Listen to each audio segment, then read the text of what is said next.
Alors, sachez que la plupart du temps, derrière vos imperfections se cachent des trésors. Je m'explique. Il y a souvent 2 cas de figure. Quand on reçoit des critiques des autres et tout ça qui nous blessent, puis on se dit: «Mais pourquoi il parle de moi comme ça? Pourquoi il me critique sur tel truc?» On fait généralement effet miroir pour l'autre. Donc l'autre vous renvoie ses propres peurs, ses propres failles et vous les balance à la figure parce qu'il y a des choses qui leur font peur à eux aussi. Donc il faut aussi se détacher de ça, de se dire: «Est-ce que ce qu'il me dit, ça m'appartient à moi? Est-ce que c'est vraiment juste? Ou est-ce que c'est juste lui qui est en train de me balancer son bordel dans la figure?» OK?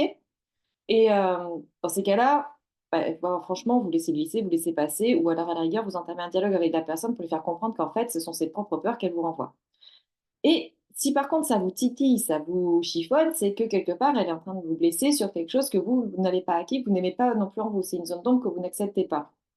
Je vais prendre un cas concret d'une personne que j'ai eue, extraordinaire hier en séance et elle me dit, oui, que souvent ses collègues, elles la critiquent parce qu'elle a une voix forte, elle a une voix qui porte, elle dit, franco ce qu'elle pense et tout ça. Je lui dis: «Mais c'est une chance quoi, parce que honnêtement, il y a des personnes qui payent des coachs vocaux pour réussir à s'exprimer, à faire porter leur voix, à dire ce qu'elles pensent. Il y a des gens qui payent pour ça quoi, pour apprendre à faire ça». Je dis: «Toi, tu fais ça de façon naturelle.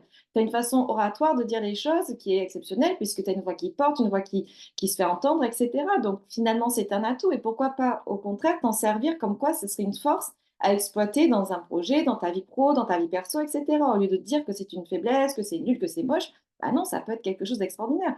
Moi, j'envie ces personnes-là. Moi, honnêtement, quand j'étais enfin, il y a longtemps, maintenant ça va mieux, mais il y a longtemps, quand je devais m'exprimer devant des personnes et tout ça, mais je devenais un phare, je passais par toutes les couleurs, je devenais rouge, et cetera. Et même souvent, on me disait, «On t'entend pas, on t'entend pas». Il fallait que je parle plus fort et j'ai pas une voix qui porte.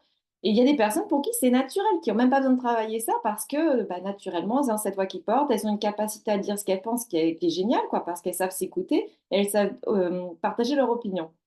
Donc voilà, c'était juste une petite vidéo pour rappeler ça, que faites le point quand vous vous sentez attaqué, quand vous vous sentez critiqué. Est-ce que c'est vraiment que ça vous appartient ou est-ce que c'est pas l'autre qui fait un effet, voilà, vous faites effet miroir pour l'autre? Et peut-être qu'en fait, c'est un cadeau parce qu'à travers ce qu'elle vous dit, ça vous titille, mais en fait se cache, un vrai trésor, quelque chose que vous avez en vous et qui vaut de l'or. Allez, je vous dis à bientôt. Salut.